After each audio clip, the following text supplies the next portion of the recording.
Alright, I am done with that, and if you like this video, share it to others, and if you are new on my channel, don't forget to subscribe now for new updates. Thank you. Dielectric constant, right? Suppose दो charge लेते हैं Q1 and Q2 और उनके बीच का distance R0, तो इनके बीच एक electrostatic force काम करेगा। तो सपोज ये इलेक्ट्रोस्टैटिक फोर्स की वैल्यू 50 न्यूटन है। कितना है? 50 न्यूटन मान लेते हैं, राइट। अगेन वही चार्जेज है और उनको पुनः लेते हैं Q1 एंड Q2 और डिस्टेंस भी आपका सेम है। तो अभी इनके बीच लगने वाला फोर्स कितना होगा? 50 न्यूटन होगा। लेकिन मान लीजिए यहाँ पर आपका मीडियम क्या है? वैक्यूम है, और यहाँ इसका मीडियम चेंज कर देते हैं ऑयल। इन चार्जेज को हम ऑयल में प्लेस कर देते हैं, राइट।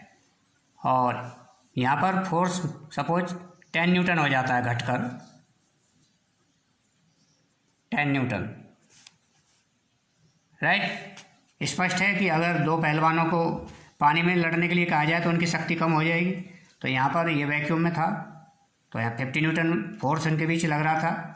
अभी इनको ऑयल में हमने प्लेस कर दिया तो फोर्स कितना हो गया? 10 न्यूटन। अर्थात फोर्स का मान 50 न्यूटन से घटकर कितना हो गया? 10 न्यूटन। फोर्स क्या हुआ आपका? वीक हुआ। कितना टाइम कम हुआ? 5 टाइम्स, 5 टाइम्स वीकर। एंड ये जो 5 टाइम्स है ये क्या है आपका? इसी को हम डाइलेक्ट्रिक कांस्टेंट बोलते हैं, K=5। तो ये K=5 किसके लिए है? देखिए, फॉर ऑयल के लिए, ऑयल में रखने पर। इसका मतलब यहाँ पर जो फोर्स है वो क्या हुआ है आपका? कम हुआ है। तो फोर्स आपका डाइलेक्ट्रिक कांस्टेंट कैसे आपका निकला? यानी force in vacuum upon force in medium, right.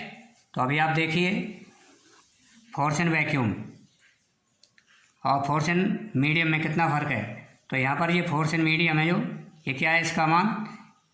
Force in vacuum से क्या होगा? स्मॉल होगा, यानी छोटा होगा, कम होगा। एंड ये फोर्स वीक भी होगा, right.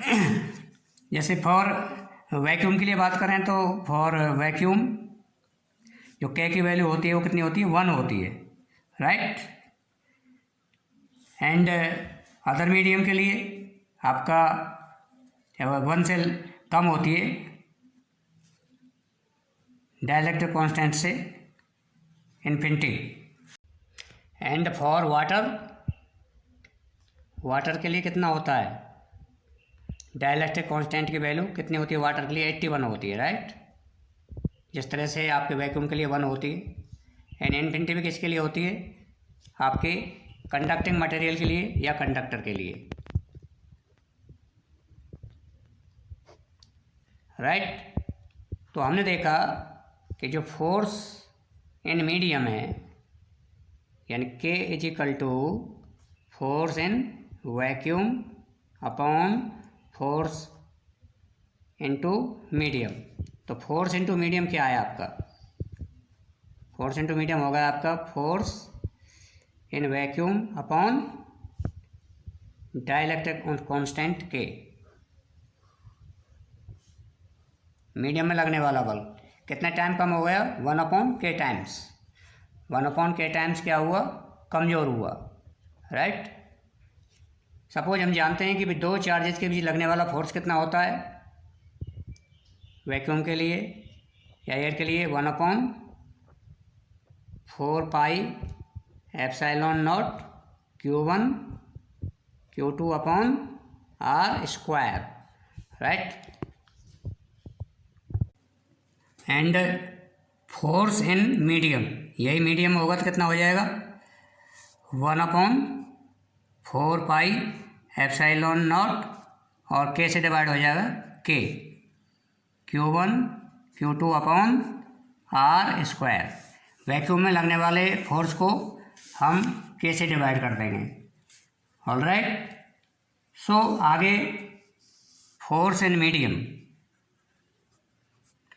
Is equal to 1/4 pi epsilon naught के into Q1 Q2 upon R square, right. लेकिन एप्सिलॉन नॉट क्या है यहाँ पर? एप्सिलॉन नॉट ये होता है आपका एप्सिलॉन नॉट, एप्सिलॉन। ऑलराइट, तो इसको हम क्या कह सकते हैं, इस फॉर्मूले को हम कह सकते हैं 1/4 पाई, तो एप्सिलॉन नॉट इंटू के की जगह हम क्या रख सकते हैं, epsilon absolute permittivity into Q1 Q2 upon R square. Alright, तो यहाँ पर ये क्या है, एप्सिलॉन नॉट, ये एब्सोल्यूट परमिटिविटी है, absolute permittivity of free space, absolute permittivity of free space, epsilon naught is equal to absolute permittivity of free space. And अभी epsilon क्या है, ये भी एब्सोल्यूट परमिटिविटी है, एब्सोल्यूट परमिटिविटी ऑफ, बताइए, medium, बिल्कुल right, absolute permittivity of medium, right. So हमने पाया के इज इक्वल टू क्या है, तो यहाँ से हमने क्या पाया, epsilon naught into K is equal to epsilon, तो K is equal to epsilon upon epsilon naught, अर्थात absolute permittivity of medium and absolute permittivity of free space. तो ये क्या कहलाता है, डाइलेक्ट्रिक कांस्टेंट। ऑलराइट, एंड इसको हम बोलते हैं, this is to be called relative permittivity. Alright, इसको हम रिलेटिव परमिटिविटी भी कहते हैं, रिलेटिव। तो रिलेटिव परमिटिविटी क्या है, आपने देखा, रिलेटिव परमिटिविटी आपका क्या है, रेशियो है, किसका, एब्सोल्यूट परमिटिविटी ऑफ मीडियम और absolute permittivity of free space का, राइट। तो K is equal to permittivity of medium, relative permittivity, तो this is dielectric constant K and this is called relative permittivity of medium. All right.